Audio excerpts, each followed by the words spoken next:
ఎఫెసీయులకు రాసిన పత్రిక 5వ అధ్యాయము.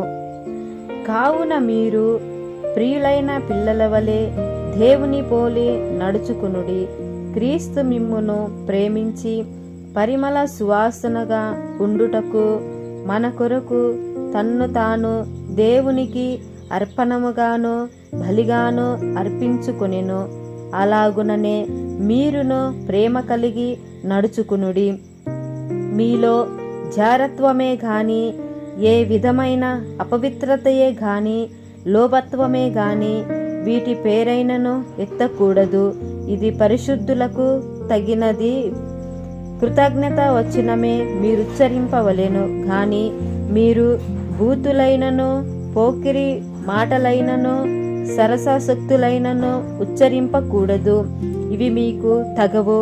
వ్యభిచారి అయినను అపవిత్రుడైనను విగ్రహారాధికుడై ఉన్న లోభి అయినను క్రీస్తు యొక్కయో దేవుని యొక్కయో రాజ్యమునకు హక్కుదారుడు కాడను సంగతి మీకు నిశ్చయముగా తెలియను. వ్యర్థమైన మాటల వలన ఎవడునో మిమ్మును మోసపరచనీయకుడి. ఇట్టి క్రియల వలన దేవుని ఉగ్రత అవిధేయులైన వారి మీదికి వచ్చును గనుక మీరు అట్టి వారితో పాలివారై ఉండకుడి.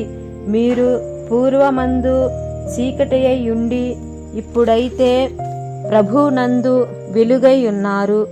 వెలుగు ఫలము సమస్త విధములైన మంచితనము నీతి సత్యమును వాటిలో కనబడుచున్నది.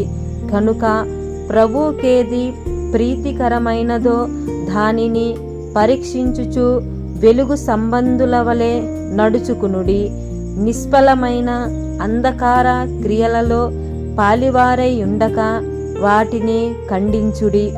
ఏలయనగా అట్టి క్రియలు చేయువారు రహస్యమందు జరిగించు పనులను గూర్చి మాట్లాడుట అయినను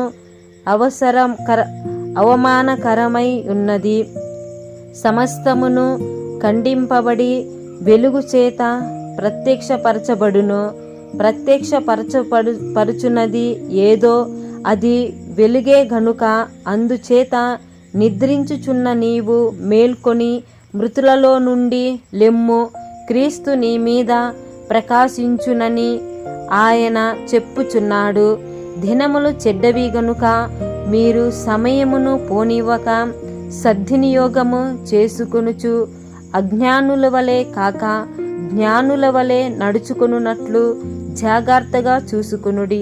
ఇందు నిమిత్తము మీరు అవివేకులు కాక ప్రభు యొక్క చిత్తమేమిటో గ్రహించుకొనుడి. మరియు మద్యముతో మత్తులై ఉండకుడి. దానిలో దుర్వ్యాపారము కలదు. అయితే ఆత్మపూర్ణులై ఉండుడి.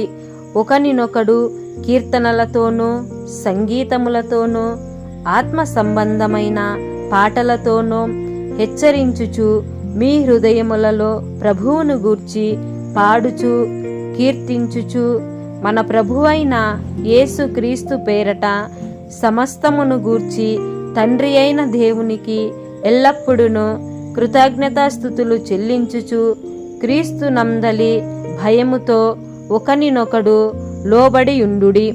స్త్రీలారా ప్రభువునకు వలె మీ సొంత పురుషులకు లోబడి ఉండుడి. క్రీస్తు సంఘమునకు శిరసై ఉన్నలాగున పురుషుడు భార్యకు శిరసై ఉన్నాడు. క్రీస్తే శరీరమునకు రక్షకుడై ఉన్నాడు. సంఘము క్రీస్తునకు లోబడినట్లుగా భార్యలు కూడా ప్రతి విషయములోనూ తమ పురుషులకు లోబడవలెను. పురుషులారా మీరు మీ భార్యలను ప్రేమించుడి.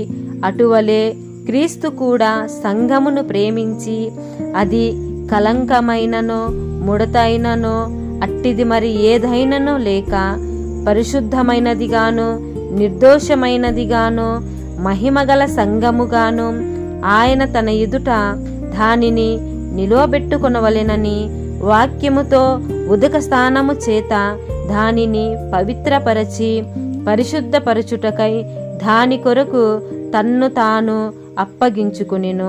అటువలే పురుషులారా పురుషులు కూడా తమ సొంత శరీరము వలనే తమ భార్యలను ప్రేమింప బద్ధులై ఉన్నారు. తన భార్యను ప్రేమించువాడు తన్ను ప్రేమించుకొనుచున్నాడు. తన శరీరమును ద్వేషించువాడు ఎవడునూ లేడు గాని ప్రతివాడును దానిని పోషించి సంరక్షించుకొనును. మనము క్రీస్తు శరీరమునకు అవయవములమై ఉన్నాము గనుక అలాగే క్రీస్తు కూడా సంఘమును పోషించి సంరక్షించుచున్నాడు. ఈ హేతువు చేత పురుషుడు తన తండ్రిని తల్లిని విడిచి తన భార్యను హత్తుకొనును, వారిద్దరూ ఏక శరీరమగుదురు. ఈ మర్మము గొప్పది. అయితే నేను క్రీస్తును గూర్చియో సంఘమును గూర్చియో చెప్పుచున్నాను. మెట్టుకు మీలో ప్రతి పురుషుడును తన్ను వలె తన భార్యను ప్రేమింపవలెను. భార్య అయితే తన భర్త యందు భయము కలిగి ఉండునట్లు చూచుకొనవలెను.